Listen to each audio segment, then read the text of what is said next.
I got a little bit of a late start. It's about 11 p.m. and I am just starting my adventure for the weekend. I had a little bit of time tomorrow, but not enough time to get the hike in that I was looking for. So I thought I'd head up to the trailhead tonight, camp out in the truck for the evening, and get an early start in the morning.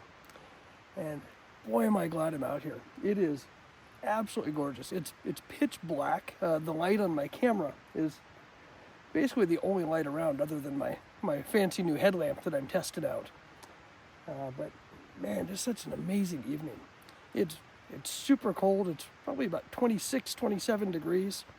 Got a small fire going just to try and enjoy the evening before I bed down for the night. But absolutely beautiful night. The stars are out. The best part, no sounds of civilization.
Those bridges were solid ice.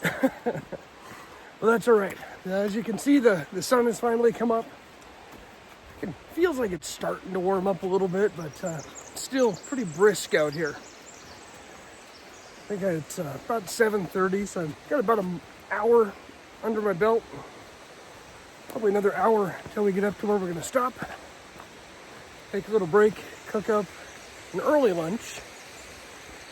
It's up and hot inside of my tummy. Just continue to enjoy this amazing day.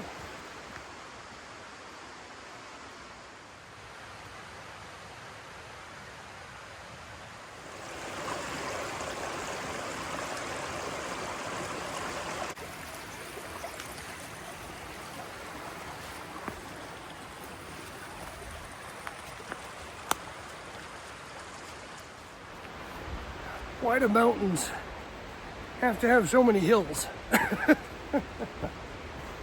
Well, I guess that's why you call this a shakedown hike. So you know what fitness level you can expect to start your season off with. I'm afraid the camera just is not doing this justice today. It is absolutely beautiful out here. The rivers are overflowing, which means it's just whitewash roaring by. The sound is deafening. So I haven't got a whole lot of footage by the river. I've got another crossing at the top of this next hill that I'll try and get some better footage for you guys. Because man, it's gorgeous.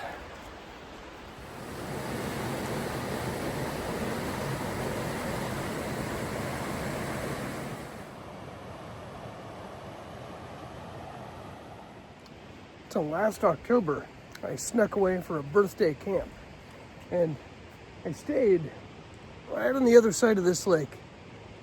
You can almost make out where the campsite is, and I'll tell you, the lake looks completely different right now in the end of March than it did in October.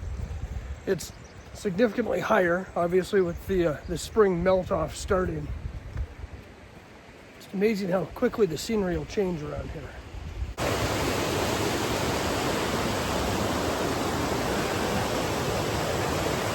Amazing. And It's deafening too, so I'm sure you can't hear me, but man, is it gorgeous.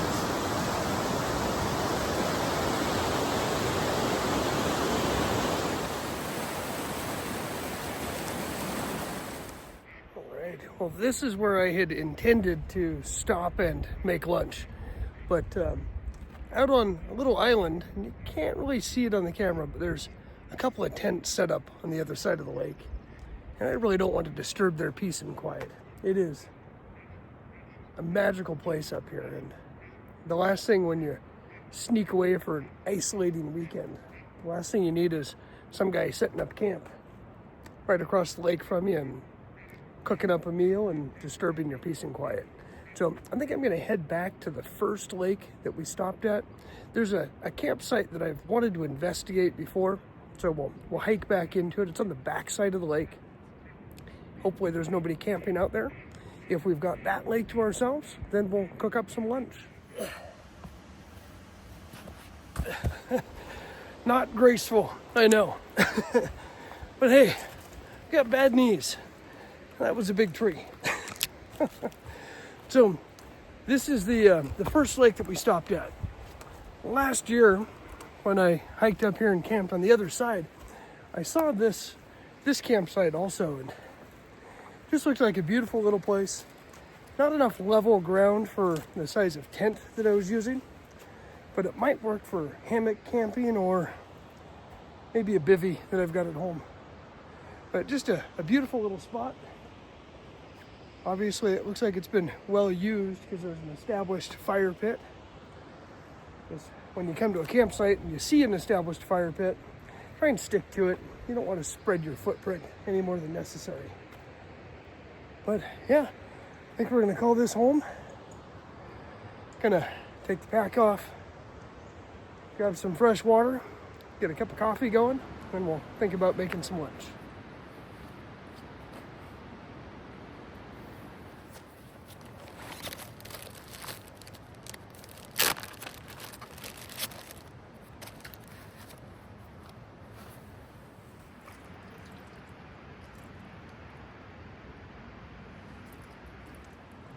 So I think at this point, everybody has heard about the knock bags. Well, this is a knockoff knock bag. It's just a generic brand that I've never heard of. It's a Wittorer or Vittorer. I'm not sure how to pronounce it, but I bought it for a fraction of the cost. 2-liter bladder. It's got a nice hard end on it where you can pry it open, make it easier to scoop water, and it clip holds in nice in place. Ordinarily, I would just boil my water, but this time of year, there's so much clay and just sediment in the river from the runoff that I want to filter it a little bit just to get some of that grittiness out of the water. And thought it'd be a good chance to try out my new toy. So it's a win-win.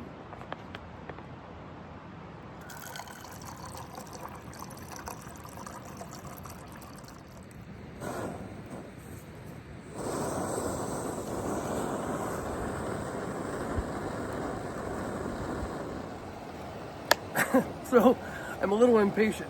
I want a cup of coffee, but I also want to start cooking lunch, which means I'm going to end up using my bowl here as a cup. I keep thinking I need to invest in a nice collapsible cup, but I just haven't done that yet. If you guys have any recommendations on collapsible cups that you've used and you think would be good, please leave those in the comments below so I can pick one up and try it out. But I know these bowls are awesome. Just don't know if it's gonna burn my hands or not. I guess we'll find out.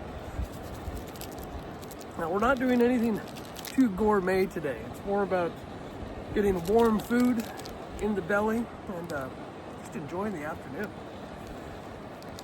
So once I get the coffee started, then it is going to be some simple lo-mai teriyaki noodles and some yellowfin tuna. Again, not gourmet, but it's quick and easy. You toss it into a pot, 7 or 8 minutes to boil, and then you've got a nice, hearty, hot meal. I know it's almost as bad as those dehydrated camp meals that I badmouth all the time. I might have to break down and start trying those out, because they sure do seem a lot more convenient than cooking from scratch all the time.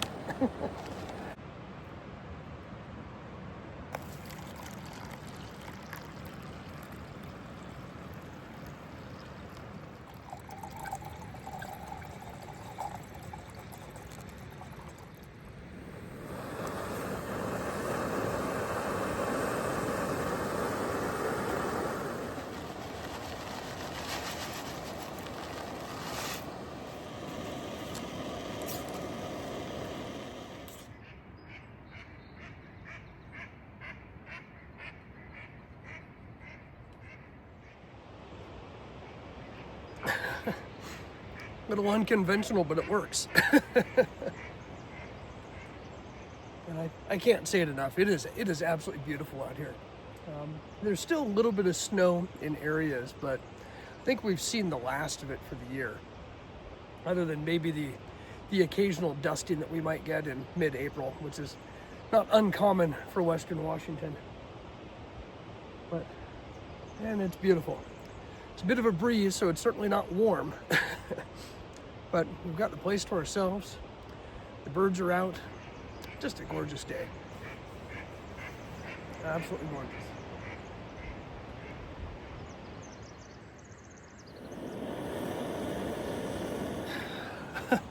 Well, probably no great shock to anybody, but I boiled over my food. I keep saying it, but one of these days I am going to break down and get a bigger pot.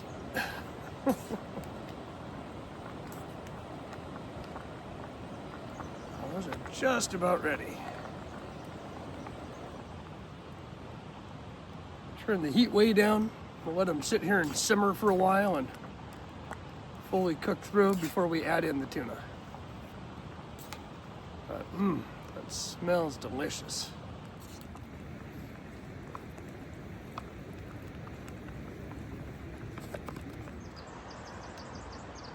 So I left my chair back in the truck.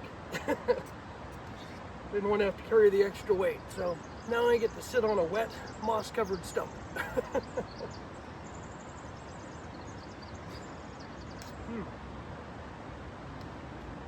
So this weekend isn't just about, the first shakeout hike of the season and testing new gear. Also, the channel hit, for me, a big milestone. In the grand scheme of YouTube, a very small milestone. But yesterday, we finally hit our 1,001 subscribers. And for me, that was a fantastic thing, because I had a goal of trying to get to 1,000 subscribers before the end of the month. And I've got 2 days to go.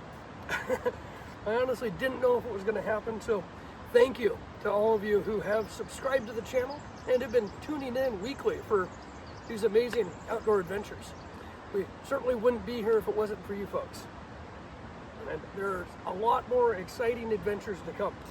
This year, I've got some plans to do more overnight, multi-day trips, and obviously testing out some more gear and doing some more tips and tricks. But if there's anything specific that you'd like me to focus on this year, leave some comments below. Let me know what you'd like me to dig into. That'll give me some ideas for future videos to come. But again, thank you so much for all of you who have subscribed. It has been a big help getting the channel to where it is today.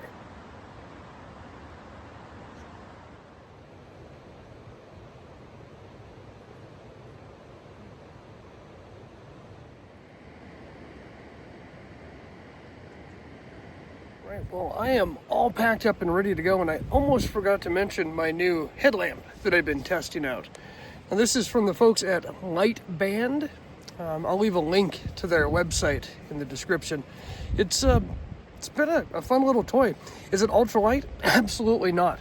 The battery bank on the back does add a little bit of weight to it, but the strap is incredibly comfortable. It has 1,500 watts of power. There's multiple settings on it, and I used it all last night building the campfire and just getting things set up because I drove in so late last night.